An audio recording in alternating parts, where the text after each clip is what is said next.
And welcome back to Mark My Words Football Podcast with Rob and Scott.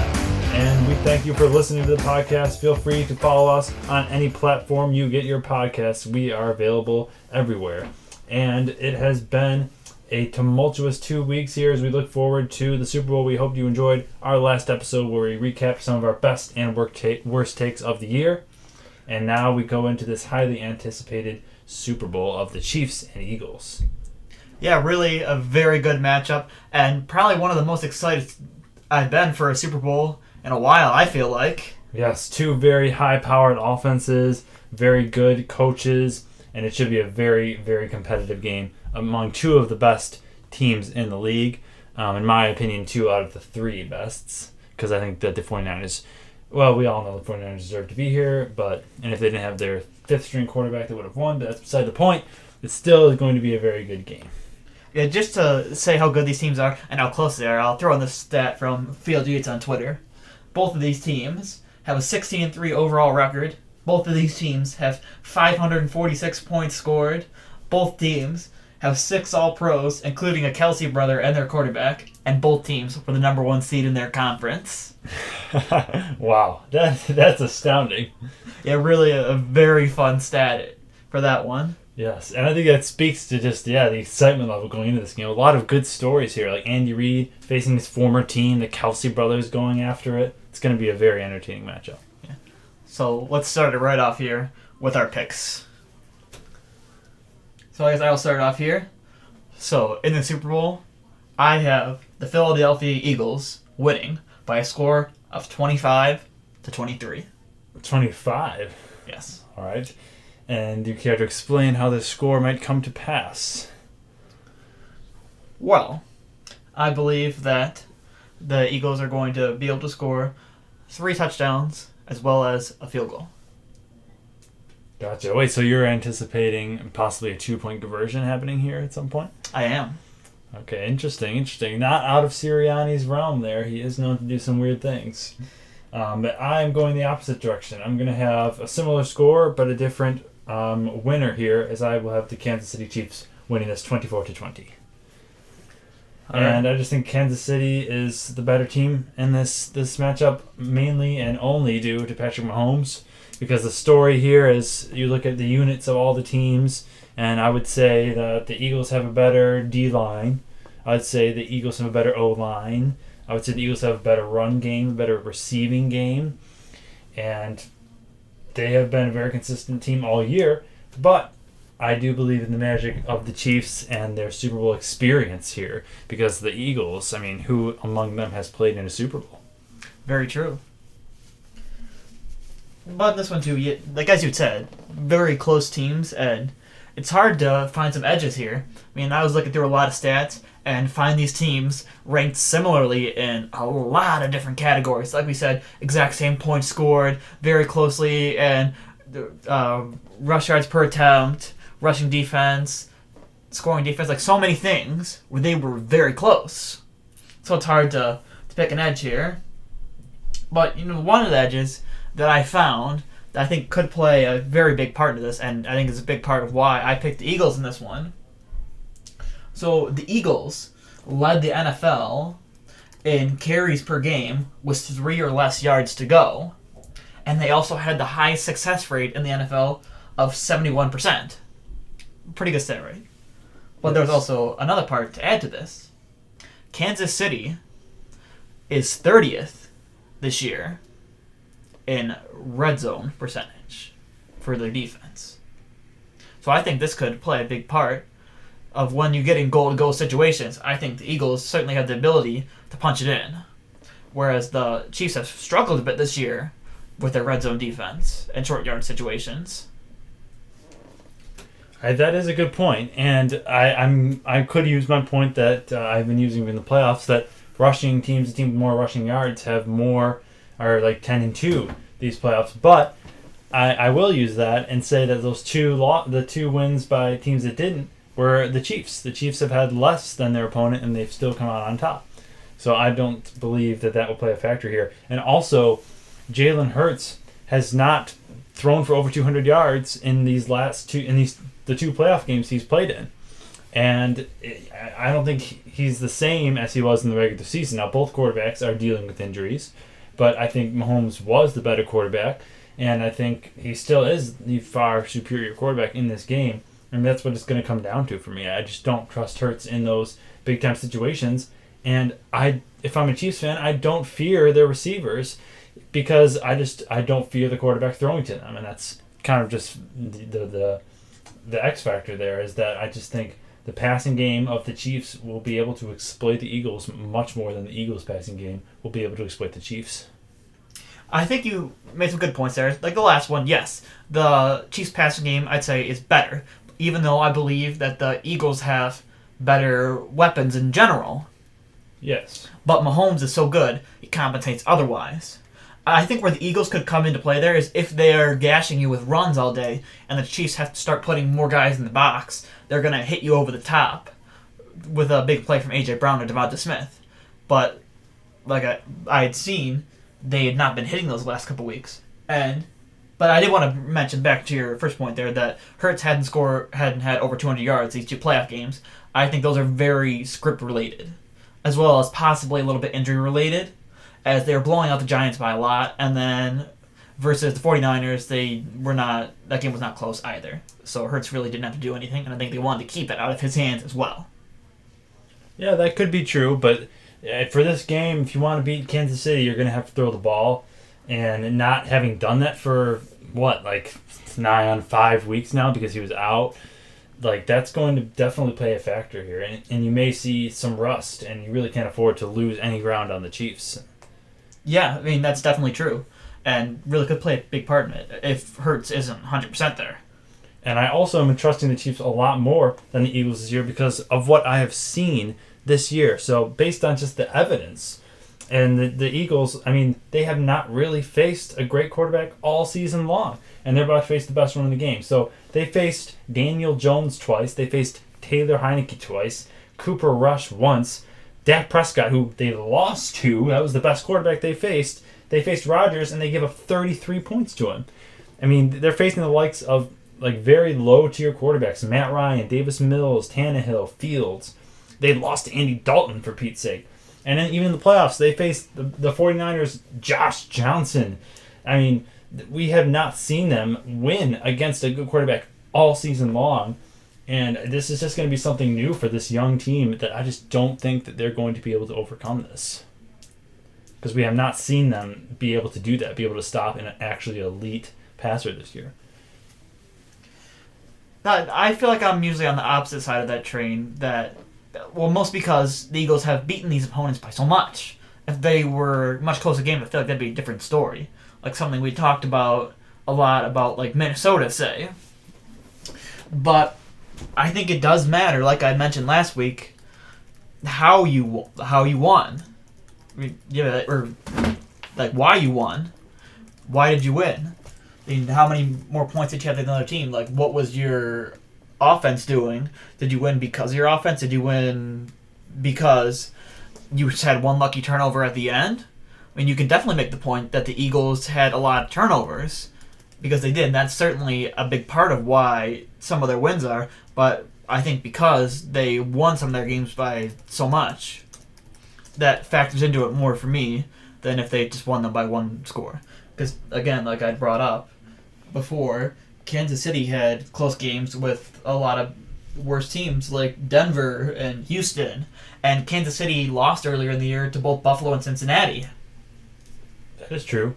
But also the youth of the, and really not even the youth, the inexperience of the Eagles in these moments could come back to bite them. And the fact that they have I think they're either first or second with 49ers being up there in leading in games. So we really haven't seen them be punched in the mouth.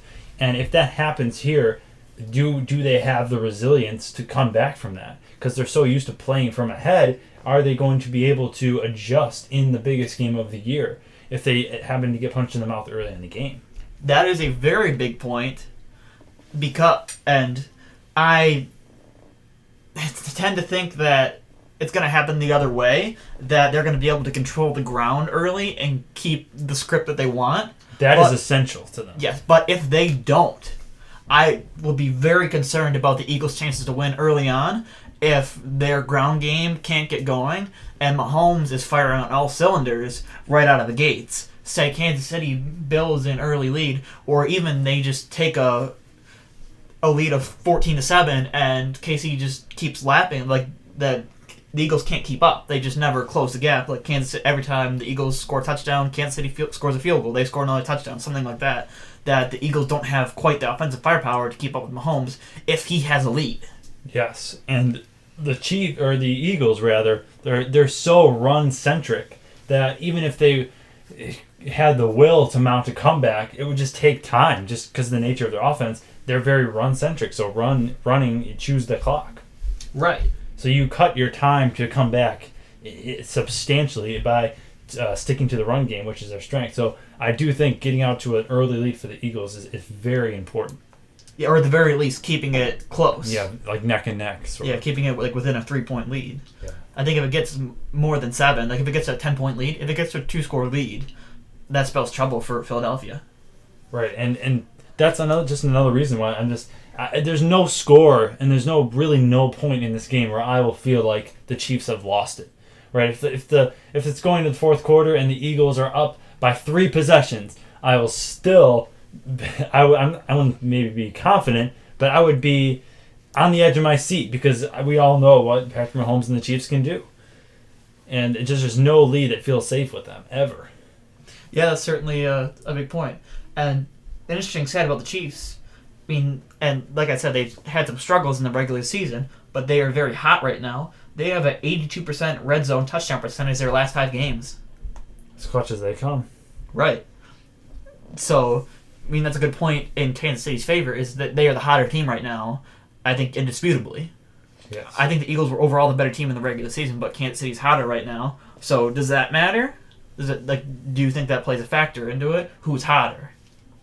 Oh, I definitely think it does. I mean, we've seen teams go on huge runs simply because they're hot, like the Bengals last year, and even the Rams. I think we both agree that those were not the best teams necessarily in their conferences. They just happened to get hot at the right time. Right.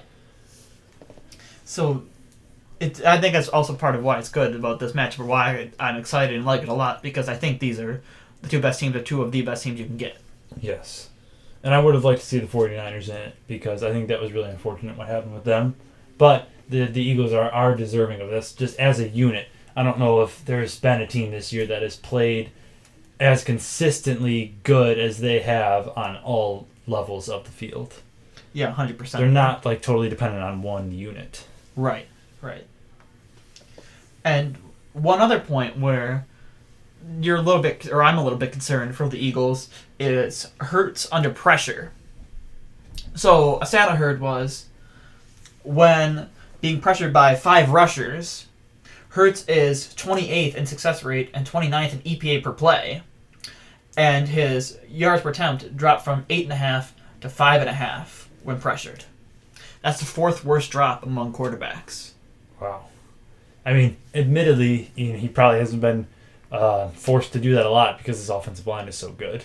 Yes. So maybe that plays into it. But that is a good point. The Chiefs pass rush has been very good this year, like sneakily good. I don't think people realize they're like top 5 in almost every category there. And Chris Jones has had a nice season. Yeah, Chris Jones is just an absolute monster. So I have a very good stat on him, right. Actually. That is just awesome to see that. Chris Jones gets double teamed on 68% of dropbacks. And that's a pretty insane clip, right? Yeah. He has a 21% pass rush win rate. That is by far the highest all defensive tackles in the league this year. So, I mean, just think about that. Being double teamed on 68% of dropbacks, but still having a 21% pass rush win rate? That's just insane. Incredible. I mean, Chris Jones has been doing it for so long, and maybe this is his best season ever at this age. It's just incredible to see that. Yeah, really amazing player for Kansas City. Right. The Kansas City's defense has been very opportunistic this year, and that has led to a lot of success. I mean, nobody really thinks of the Chiefs as a great defense, but when the moment is right, they have been there consistently for their team. Yeah, I mean, without the defense, they would not have won versus Cincinnati, I think. No, definitely not. And because the offense was flubbing the last couple drives. Yeah, it definitely was. But I believe that maybe they can count on their offense more. At least for their hopes of winning, they need their offense to show up more than it did versus Cincinnati to win this one. Yes. It'll definitely be difficult because this secondary is much better. They talk a lot less than Cincinnati's secondary talks, and they play a lot better than Cincinnati's secondary plays. Yes. All right, so I think that is our Super Bowl picks and analysis here. And as we all know, the Super Bowl is maybe the most popular betting day of the year. And we got some wild and wacky prop bets and other bets here for you on the Super Bowl. So let's get into that. Scott, what do you have? So I've got a few prop bets I like here. So first one I'm going to talk about is I got Mahomes over 1.5 passing touchdowns. And Mahomes has actually had 2+ passing touchdowns in 6 of his last 7 games. So I feel like this is almost an automatic one that I really like a lot. If I feel like the Chiefs are going to do anything offensively, Mahomes is going to have multiple touchdowns in this one. The second one I have is Hurts over 49.5 rushing yards. So an interesting one about this is in the Eagles' 3 highest pointed games this year was actually Hurts' 3 biggest rushing days. 38 points versus Detroit, he had 90 yards. 40 points versus Green Bay, he had 157 yards. And 48 points versus the Giants, he had 77 yards. So I think with the lights at brightest, they're going to run Hurts a lot, and he's going to have over 49.5 rushing yards. And my last one here is I have the Eagles kicker Jake Elliott under 7.5 points. The Eagles were number 31 actually this year in field goal attempts, which is very interesting for a team that scores as much as they do. Yeah. I mean, that's partially in part of how aggressive they get on fourth down, where they go for a lot of them to try and keep it alive and either lose possession or keep the drive going and go for touchdowns. But I found that to be a very interesting one, which is the reason why I picked the under for Jake Elliott's points. That is a very good point. I do like that bet a lot. So those are some of the prop bets that I like for the Super Bowl. Yes, and I do have a couple here giving you my input. And mine are a bit weirder. So I think that we all know about the Philly special. The only quarterback to ever catch a touchdown pass was, of course, Nick Foles for the Eagles. So I think the Eagles' nostalgia will come back to bite them here. They will attempt a Philly special, and it will be intercepted. That is an Eagles wide receiver will throw an interception in this game. A very fun take. I like that one. Yes, and on the opposite side, I believe the Chiefs will kind of spit it in their face here and also try a Philly special with Kelce to Mahomes, and they will actually complete this one. So Travis Kelce will throw a touchdown pass to Mahomes in this game. Really like your picks here. Very fun ones. Yes. Very interesting ones. And another one here that is, I think this is maybe the best bet you can make all game, and it's Patrick Mahomes over on rushing yards. So on FanDuel, it's 19.5 rushing yards. And we expect this maybe because the ankle maybe is bothering him. I think the Eagles' defense is going to be maybe a little bit soft, and we all know Mahomes is mobile. So I think the ankle is not feeling as bad as some people are saying. He's going to surprise you. He's going to break free because they're not going to be expecting it. I think over 19.5 yards is a great bet for Mahomes on rushing yards. Yeah, I mean, in a Super Bowl, you really lay it all out on the line, and I think quarterback rushing is a big part of that, as they tend to try and temper that during the regular season. But if it's your last game and you must win it, yes, your quarterback might be doing a little extra. Right, anything it takes, pulling out all the stops here. And the last bet here is, I think the Super Bowl tends to be obviously very hyped up. We all want to see offense. I think it takes a little while to get the gears going. So I do believe the first quarter will be scoreless in this game. Ooh, another very interesting one. Yes. You've definitely got some interesting and fun ones here. And now for the final time this season, I will give you my weekly parlay bet. So throughout the year, I typically pick 3 games to pick on the money line, and obviously that's not an option anymore. So I will give you my 3-leg parlay bet for the Super Bowl. I have the Philadelphia Eagles winning on the money line. I have the Philadelphia Eagles covering the spread at -1.5, and I have the match score under 50.5. That is my Super Bowl 3-leg parlay. Eagles covering the spread, and under 50.5. Definitely under 50.5. Yes. So I'm surprised the line's that high with the caliber of defense that these teams play. Certainly. And the injuries to the quarterbacks. So, yes, definitely like that. But the Chiefs will be winning it. So, unfortunately, my friend, you will not hit that parlay. All right, so those are our parlays and prop bets. And now another fun idea that we thought would be fun to look back on is playing back our old clips here from the beginning of the season on our original takes of what we thought of these teams before the season started. So we're going to play you back our entire in-depth analysis clips from episode 1 this season of how we thought these teams would do. So first we're going to show you our predictions for Kansas City. And the Chiefs, I don't know. I see them taking a step back, I guess. They're going to have that poise when come to the playoffs. They may struggle a little bit in the regular season, but they're going to advance in the playoffs, in my opinion. I think so too. But, and you know one thing about the Chiefs that I think my opinion differs than a lot of people? A lot of people are low on their receiving core after losing Tyreek Hill, and obviously Tyreek Hill is a great receiver. Yeah. But I quite like what the Kansas City Chiefs have at receiver now. I love it. With Sky Moore, MVS, and Juju Smith-Schuster, as well as Mecole Hardman. They complement each other perfectly. And not to discount Travis Kelce either. Yeah, oh my gosh. I quite like that receiving core. I know, it's one of the best in the league, I think. But people seem to be low on it from what I've heard. I don't see that. It's you got your speedster still, like MVS and Mecole Hardman are two of the fastest guys in the league. Then you got your brute force and like Juju and Travis. That's a really good receiving core. And then Patrick Mahomes is more than a good enough quarterback to make do with that. Of course. We're talking about not too many people I talk to are concerned with the Packers offense with their lack of receivers, and that's with Aaron Rodgers. Patrick Mahomes is right up there with Aaron Rodgers and how good he is. And he's got a much better receiving core. So don't even tell me the Chiefs are going to struggle at all in the passing game this year because they are not. So, yeah, I think that was pretty good takes on both of our parts there. And that was surprisingly spot on.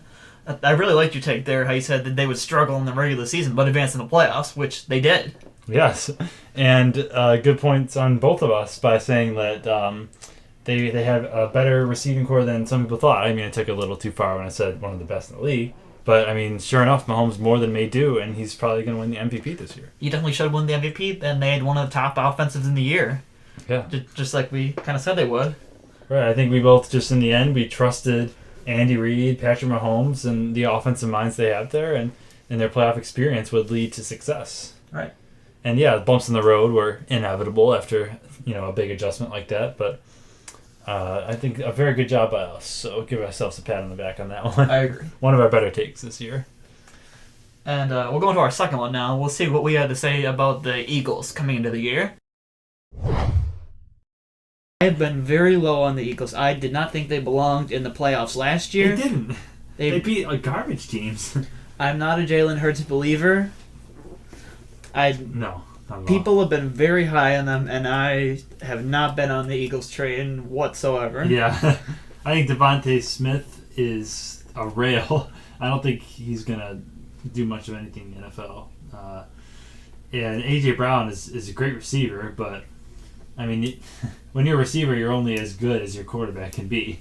And Jalen Hurts, like you said, I didn't see it. Like, he was, like a lot of the guys, like Tyler Huntley type of people, like, he can run, but that's really it, Like, a lot of guys can run. A lot of guys can make plays off script. That doesn't make them good quarterbacks. And the fact that they didn't beat a single team with a winning record last year was just, I don't know.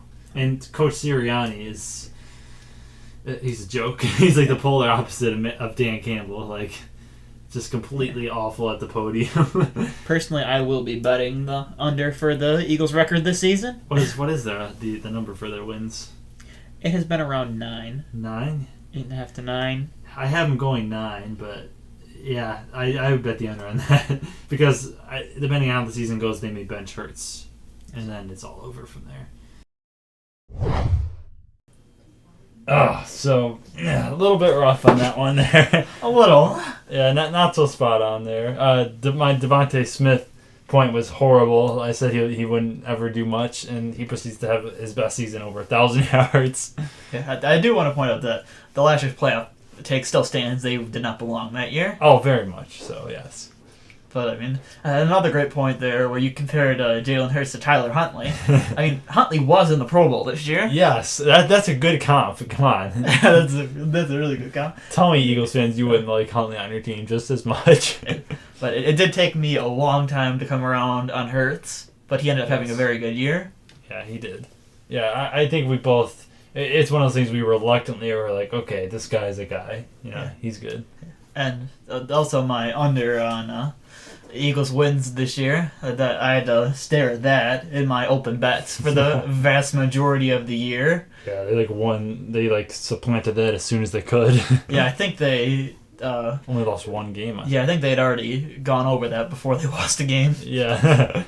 And my Sirianni as a joke take was awful, but I think what I've learned is never doubt the quirky coaches. Like Mike McDaniels, Nick Sirianni, Dan Campbell, all of them are doing great jobs. Next time we see a quirky coach, I'm just gonna go with it. All right, I like that one. Yeah, so an equally bad take on the Eagles and an equally good one on the Chiefs. I would agree. Hey, these things are not easy. We're just trying to do our best to predict the future here. But we're marking our words and we're bringing them back, good or bad. Yes, we are. All right, so that's our Super Bowl edition. We hope you enjoyed it, and we will be back next week to break down the Super Bowl and all that happened in it. And we will be doing our tallying up the scores for our season predictions. So we mentioned how that was scored in the first episode. And we're going to be going through all our predicted playoff brackets and season predictions and seeing who came out on top, who predicted the future the best. So look forward to that in next episode. Look forward to the Super Bowl. Don't be afraid to go crazy. This is the event of the year in football and really in sports. So we hope you enjoy yourselves. We certainly will. And we look forward to seeing you next week. And this has been Mark My Words Football Podcast with Rob And Scott. We are tuning